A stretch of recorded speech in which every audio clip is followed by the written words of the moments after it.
galera do segundo ano, aquele abraço. Vamos dar continuidade aqui às nossas aulas online.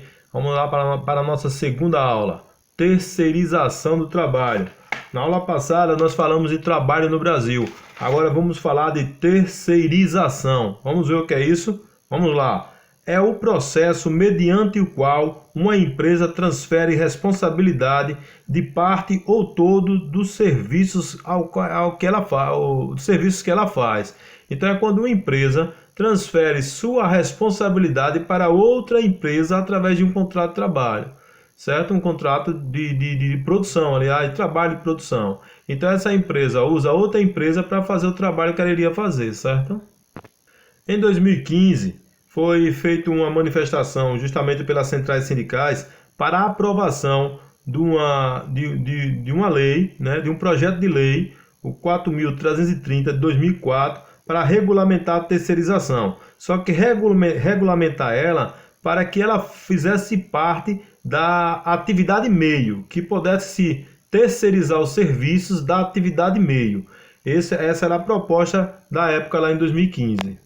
Mas como nós estamos vendo aí, para tanto esse projeto lá de 2015, que foi regulamentado, né, na tentativa dessa questão a projeto de lei complementar, ele regulamentou, mas a regulamentação da lei 13.429, essa lei aqui, 4.929, essa lei aqui, é a que está valendo.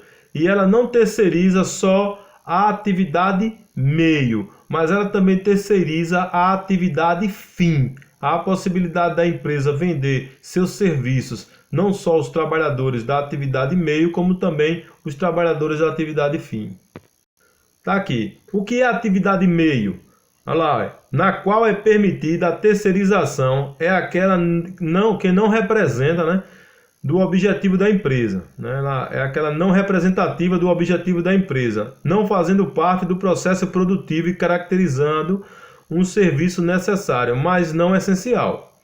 Já a atividade fim, a que ninguém queria que fosse objeto de terceirização, que os empresários não conseguissem fazer isso, que os governos, pelo emprego público também não, é aquela que compreende as atividades essenciais e normas para as quais a empresa se constitui.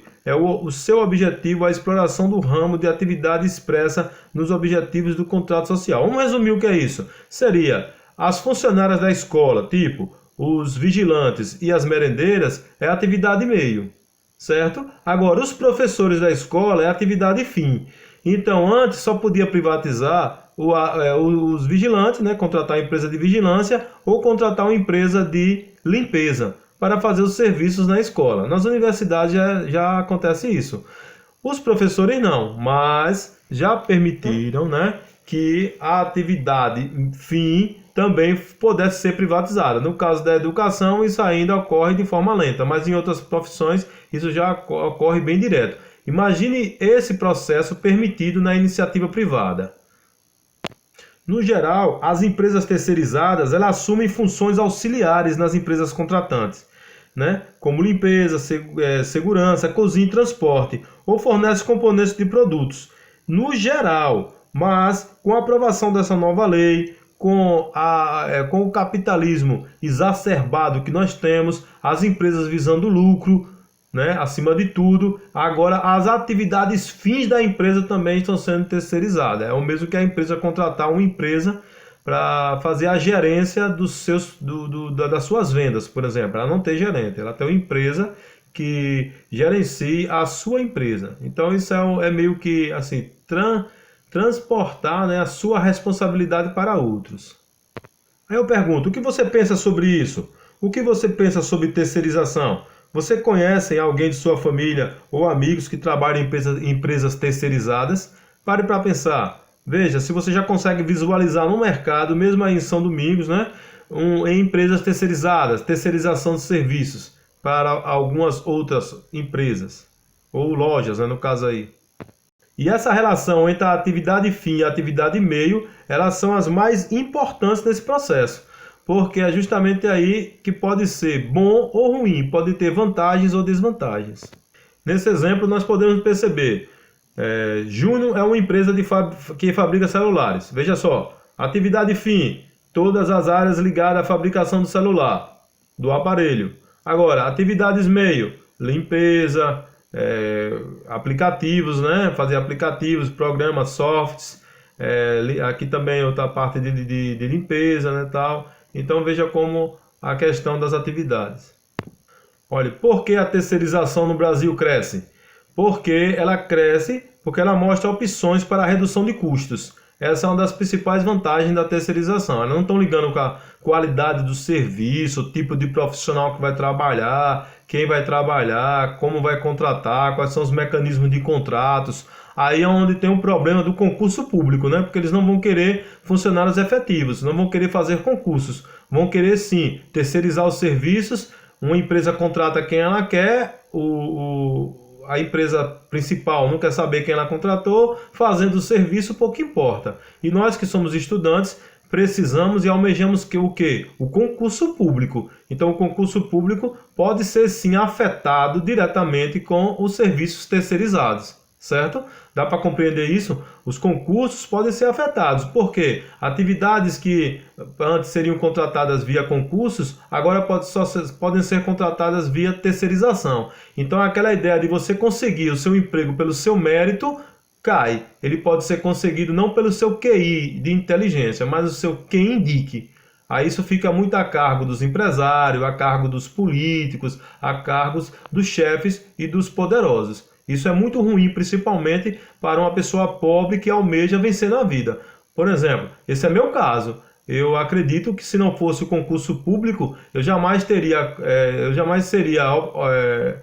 opção para estar ministrando aula para vocês. Mas graças ao concurso público eu venci pela meritocracia. Lembram disso?